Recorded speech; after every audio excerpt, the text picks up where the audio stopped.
Hey, hi everybody. Welcome to Life After Mental Illness. I'm Bill MacPhee, your recovery expert, and recovery is when you wouldn't want to be anyone else other than who you are today. Now, in today's vlog, we're going down to the marina.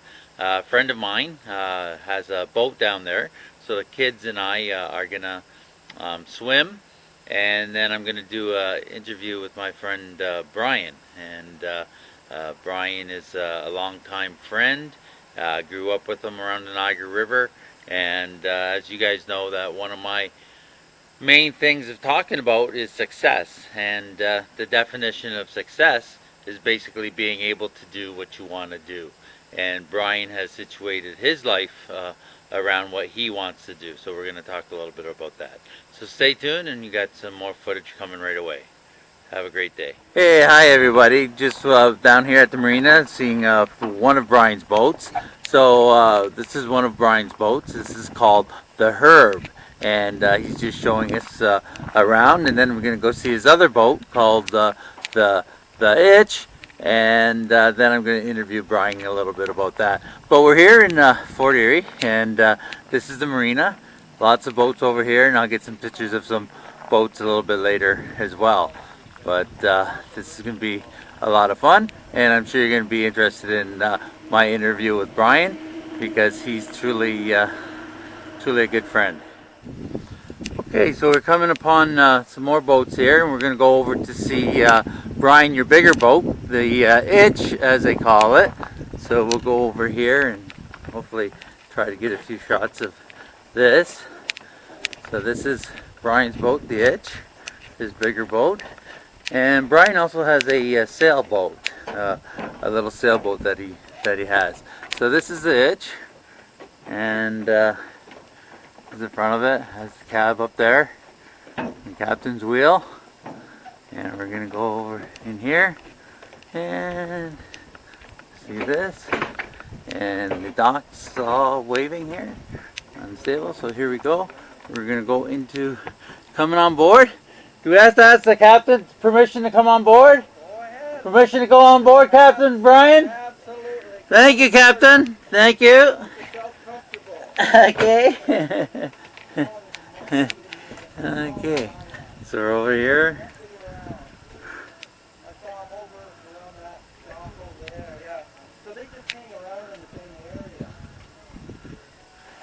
So this is Brian's boat, Captain Brian. We go in here into the cab. Nice setup here. Got the coffee maker, the fire extinguisher, the brewer, and the toaster oven, and cupboards, and sleeping area, and that. And come in here. Very nice. This is the very good. Okay. So we're gonna just pause this here, and then we're going to come back, and I'm going to be seated with Brian, and we're going to do a little bit of an interview. Okay, bye for now. Hey, hi everybody. I told you we'd be back. Bill MacPhee here, your recovery expert. And recovery is when you wouldn't want to be anyone else other than who you are today. And it's my privilege today. We're down here at the Fort Erie Marina, and we're on Captain Brian's boat. Say hi, Captain. So we're on Captain Brian's boat. And my friend Brian here, I wanted to interview him because, as you guys know, I talk a lot about recovery, and part of recovery is success, and you guys know that my definition of success is being able to do what you want to do. I mean, if you want to go to the movies every Friday night with your friends and see that, and you can economically do that, then you're successful.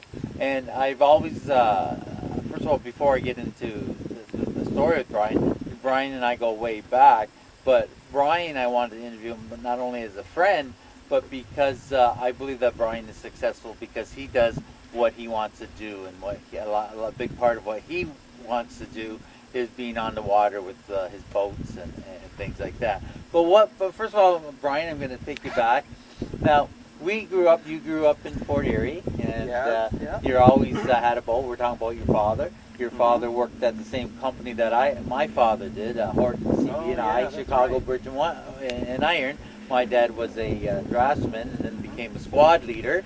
and your dad worked in the shop as a welder fitter. Is that right? Yeah, and then he became a foreman, and he run different jobs there as well. But yeah, he really enjoyed it. Yeah, and we're talking about that, and your dad was always, your dad actually built a little boat for you, and you're always boating since a little kid. Your father was a boating person, and that right? Yes, he built his own boat, an 18-foot wooden boat, and then he built me a small boat. It was like, I don't know, 8 feet long with a little 4 horsepower. So I used to run around to Turkey Point, do a lot of exploring and that. Yeah. I really enjoyed that. So, yeah, that was really neat.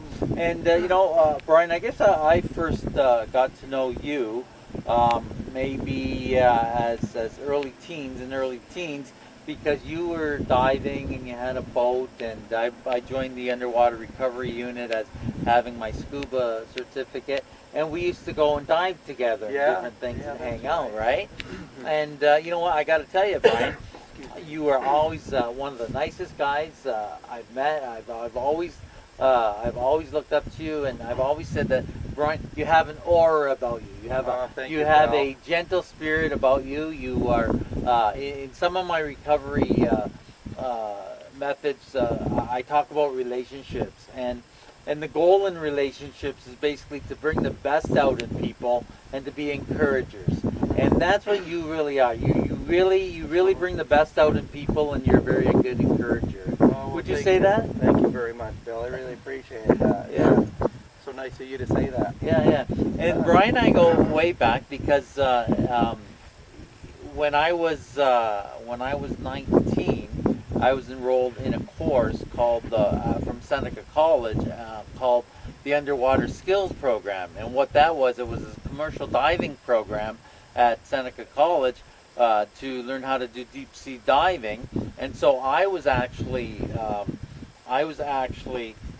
renting a room or a place off of a famous Canadian band. The band was called the Good Brothers, and I rented a place off of their steel guitar player, Al Gain, I believe his name was. Yeah, and right. So you came in that course. You were coming in the course 6 months after that. So I think we shared an apartment for around 6 months. Yeah, that was a lot of fun. You opened the door for me. Yeah, so that was nice. You made it easy for me to slide into that course. Yeah. So that was fun, and those were the days when Brian and I, we spent our money on fast cars and women, and the rest of the money we just wasted. Yeah, we won't say what we wasted that on. But we had a lot of fun, and Brian used to have the yellow Oldsmobile convertible. Remember that? That was a '69 442 convertible. Yeah. That's all fun. I love that car so much I had to sell it. Yeah. I bought a roof for my house. Yeah, but that was a lot of fun. I remember driving down that one weekend, coming home from college. We're driving, and we're I don't know what road we were on, Dairy Road or whatever. But do you remember getting that ticket? I don't know if you remember getting a ticket, but we got that ticket there. We were going down the back road. Yeah, I do remember that. Yeah. So that and was it a was lot nice. of fun. You, excuse me. I remember you had that motorcycle, and I really got good pleasure out of you allowing me to drive down the back road to there. Oh, is that right? School, yeah. Remember that? No, I remember having that motorcycle. I had it was a 360 Honda. Yeah, that's and right. But I don't remember you taking it, Brian. You sure you asked permission, Brian? Well, you said I would. You said I could. Otherwise, I don't think I would. Oh, yeah, no, I don't remember you having that bike. But I remember that bike, because I remember driving home from the school in October, and it was almost snowing. And I remember, when you're young, you do foolish things, right? But Brian, let's talk about what I want to talk about. Is my definition of success is being able to do what you want to do. And you've been down here with the boat. You have a smaller boat. You have this big boat, the engine, and you have a sailboat as well.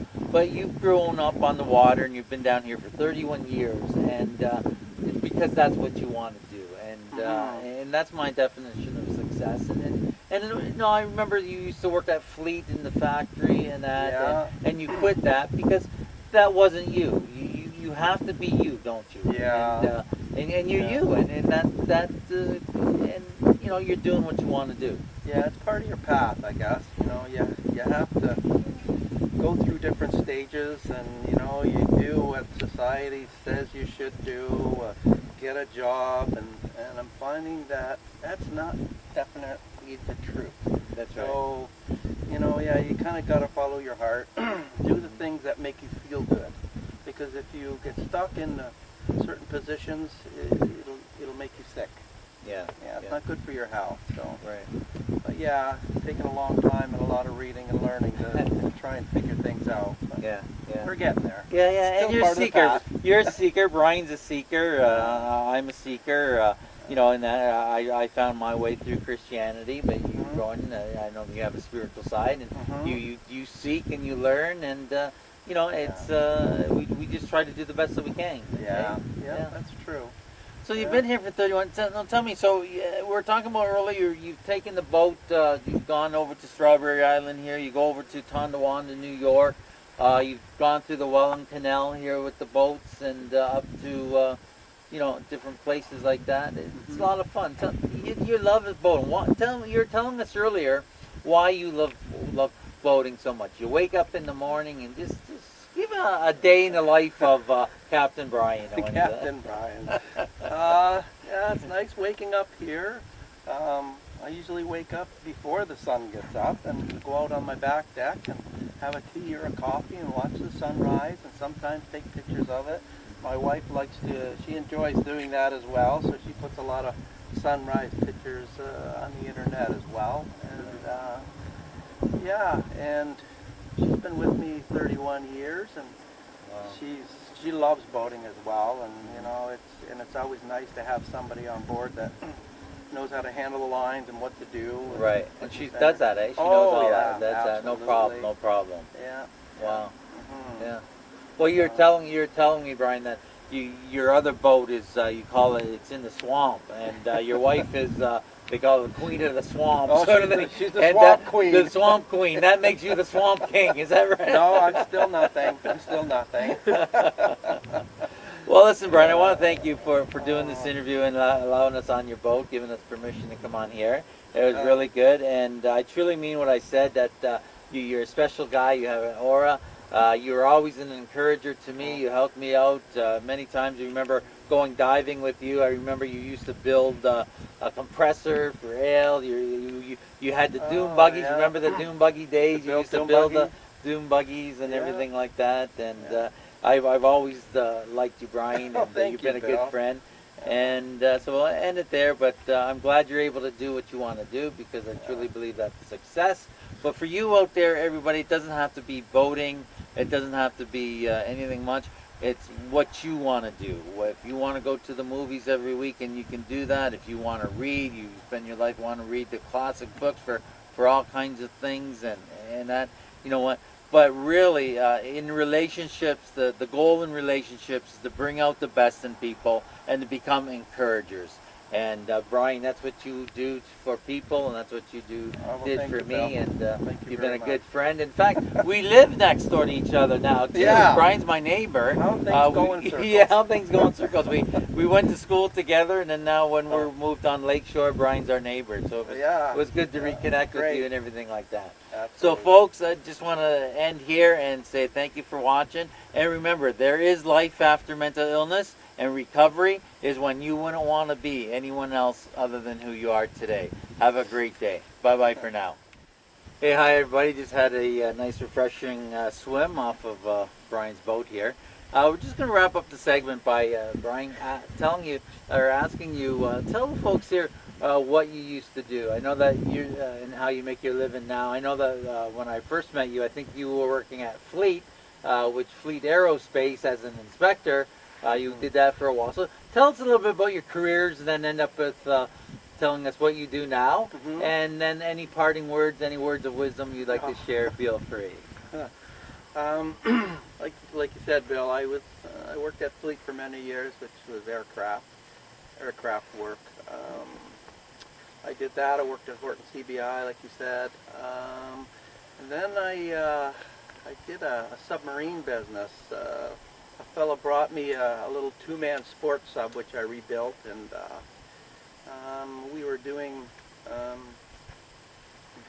taking people for rides in the quarries in our area here. So yeah, I did that. I remember that. Yeah, that was kind of neat. It was a Yeah. two-man sub. Yeah. I think it was a yellow. It was actually, or maybe it wasn't yellow. Maybe I'm thinking of the song, but Yeah, I you're thinking remember of it the was song. small. It was Yeah. a small It was submarine. white. No, it was. That's right. Yeah, I forgot all Yeah. about that. Yeah, you and Don did that, right? Yeah. Or was that yeah, somebody? Don yeah. helped me with that. Yeah. So how long did you do that? We did that for a few years, and it ended up it was sold and went to Chicago. They wanted to check out Lake Oneida from the Great Chicago Fire. They wanted to see what was on the bottom. Well. So yeah, I did that, and then eventually I started working. I got hired to be a big bike driver for the Heart Stroke Foundation, and I truly enjoyed that. I loved that, doing all the traveling. So going to that, so that's basically the big bikes is where you'd see, how many did they see? 20 people or something like that, and they're the long bikes, and like 20 people are on a bike, and they do fundraisers and everything for that. You built and ran that operation, correct? It's a 30-man bike, yes. 30-man bike, It has a stereo and a PA system on it, and it travels straight from Newfoundland right to Vancouver Island. And yeah, it was my job to travel around with it and entertain people every day. It was a lot of fun, meet a lot of nice people. It was incredible. But I got tired of pedaling so much, so now I'm more or less just I'm a fleet manager. I built many of the bikes. I built some of the trailers, and what I do now is I maintain the equipment there, make sure that the trailers and the bikes are in good shape. I do the welding, the wiring, and all that as well. Yeah. Oh, very Mhm. good. And you said I think you've been doing that for 13 years. Is that correct? I was a driver for 13, and I think I've been just like fleet manager for probably the last 3. Oh, okay. So it's nice. Okay. It works out very well. Yeah, well, very Yeah. good. Glad that. Now, do you worry about the future at all, or what's your philosophy there? You take one day at a time, or One day at a time. Captain Brian, one day at a time? That's all we got is right now. That's all there is. Yeah, So yeah. enjoy the moment Yeah. and appreciate the people you're with. Yeah, you know? absolutely. So yeah, absolutely. Good. Well, Brian, thanks for doing the interview. Thanks for your friendship, and you know, we love you, and I'm glad to be your friend. Oh, thank you, pal. You're welcome. It was a pleasure. Thanks. Bye-bye, everybody. Hi. Thank you for watching. Make sure to like, comment, and subscribe, and follow me on Facebook and Twitter.